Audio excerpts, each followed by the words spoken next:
Chapter 6 of Your Psychic Powers and How to Develop Them. Recording by Lisa Phelps Gonzalez. Your Psychic Powers and How to Develop Them by Hereward Carrington. Chapter 6. The Health of Mediums and Psychics. The health, bodily, mentally, and spiritually, of mediums is a very important factor in all mediumistic and psychic development, far more so than is usually realized. In the first place, we have a certain amount of bodily energy in order to accomplish anything we desire in life, and this energy comes largely from physical health.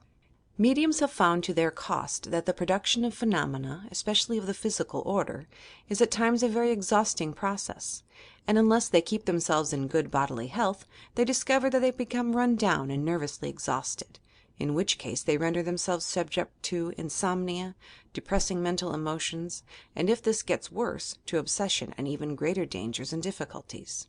It is very important, therefore, for all mediums to keep up their physical health. A healthy brain. The mind of man depends largely upon the condition of his brain, and if this is not rested, freshened, and supplied in abundance with rich, healthy blood, his mental life suffers in consequence, for we know that any poisonous substance, mixed with the blood, immediately affects the mind by circulating through the delicate substance of the brain. The tiny nerve cells all over the body, which are the storehouses of energy, may be compared to a number of tiny cups, which we fill with energy every night during sleep and more or less empty every day.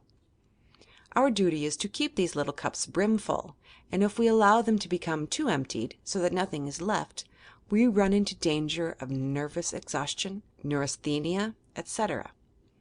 The first thing which the medium must pay attention to is, therefore, the state of his physical health, and the following rules will be found helpful by all those who wish to attain this condition. Deep breathing exercises. In the first place, a certain number of deep breathing exercises should be taken every day. These serve to keep the lungs active and to massage the internal organs. But deep breathing exercises have a more potent and far-reaching effect than this. There is a peculiar life-giving property in fresh air, and if we do not breathe this fully, we never live as completely and receive as large a supply of the vital and magnetic currents of the universe as we otherwise would. If any one doubts this, he has but to stand erect and take half a dozen deep breathing exercises as directed below, and he will feel energized from top to toe. The way to take these breathing exercises so as to get the best results is as follows. 1. How to breathe. Stand before an open window or out of doors, free from all restrictive clothing. Before beginning, exhale forcibly, bending the body forward and relaxing the muscles. Place both open hands over the abdomen. Now breathe as deeply as possible against these hands, expanding the abdomen as much as possible without allowing the chest or ribs to expand in the least.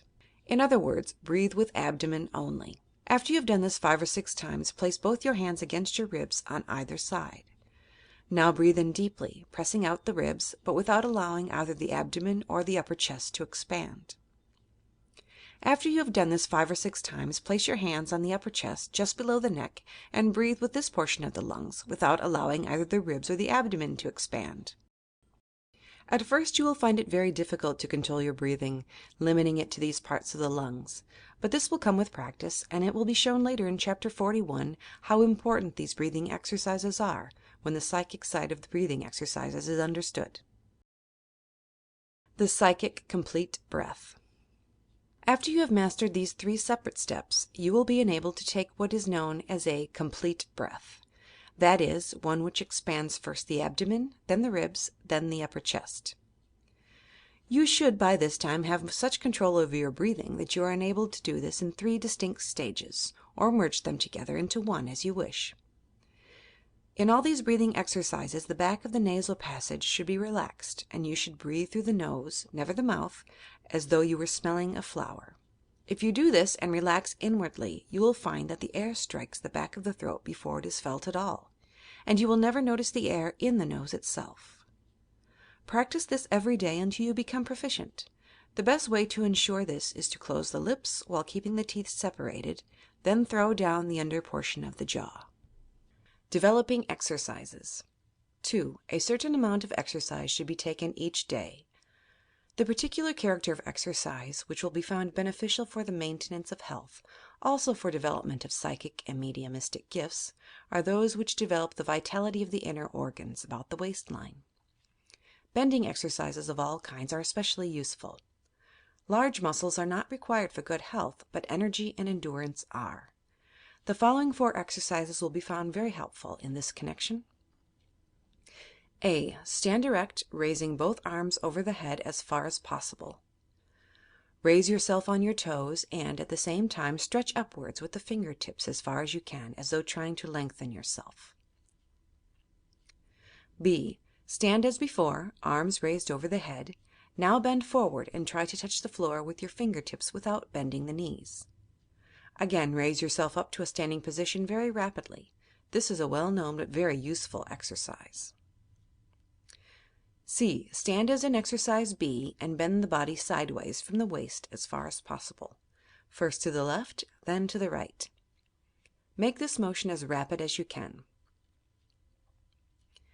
D. Stand as before and bend slowly, trying to touch the floor with the fingers. As you do this, take in a deep breath.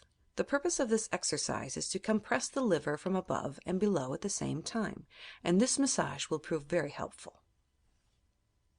Health hints. Other points to be observed in maintaining good health are the following. 1. Eat as little red meat as you can, since this is acknowledged by all to retard psychic development. 2. Eat a certain amount of fruit every day, not in addition to other food, but in place of it. Acid fruits are particularly beneficial in nearly all cases. 3. Drink at least a quart of water each day. 4. Accustom the body to cool baths. It is best to begin these in the summertime and continue them in the winter. 5. Wear as little clothing as you can, consistent with warmth. The skin breathes as well as the lungs, and free circulation of air on the surface is essential. The powers of the mind. We now come to the mental factor. Few realize how important this is in the development of psychic gifts. If the mind be depressed, worried, scattered, and unable to concentrate upon any definite thing, good results can hardly be hoped for in any way of psychic development.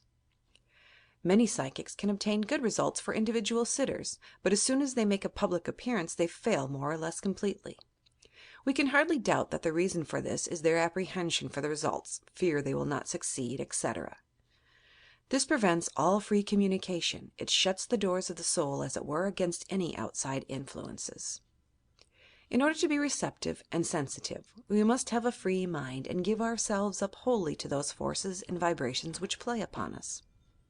If you watch yourself, you will find that your body tends to contract all over as soon as you think certain thoughts, or experience certain emotions, such as jealousy, hatred, envy, etc. On the other hand, as soon as you send out thoughts of friendship, love, sympathy, etc., you find that your whole being expands and relaxes. If this is true of the muscles of the body, how much more true it is of the muscles of the soul, if I may so express it. The imagination, it has been said, is the lungs of the spiritual life, and in order to have free play, they must be unrestricted, just as our physical lungs are. The essence of psychic development is this complete surrender and quiescence, and until this is ensured, full development can hardly be expected. There is such a thing as spiritual contraction. We have all heard of the man with the ingrowing conscience. This means simply that this man is dwarfed, contracted, and unsympathetic in his attitude to all that he meets. Gentleness and cheerfulness, said Robert Louis Stevenson, are the perfect duties, and we cannot do better than advise the medium to follow this motto in his daily life. Psychic contagion. These influences which are harmful in ourselves are harmful when experienced in others, and they are contagious to a remarkable degree. All experienced spiritualists know that a medium is liable to take on the conditions of a spirit or of another person when in a sensitive state, and this is true of his mental and spiritual life as well as his physical health. We can acquire the other's irritable disposition, his sourness and lack of balance, for the time being, just as easily as we can acquire other symptoms. And unless this is recognized, and the medium takes care to throw off these influences, they are liable to remain with him more or less and influence him, just as we sometimes experience the after-influence of a bad dream in the daytime. How to choose a good developing medium. The practical conclusion to be drawn from all this is that it is very dangerous to the mental and moral health of a psychic to develop under the guidance of a medium who is mentally, morally, physically, or spiritually ill. For these conditions will possibly sooner or later be "taken on," and they are liable to influence the medium to his own detriment. Be most careful, therefore, in selecting the psychic under whom you develop, for your own future progress and happiness will depend largely upon that. End of Chapter 6. Recording by Lisa Phelps Gonzalez, Minneapolis, Minnesota.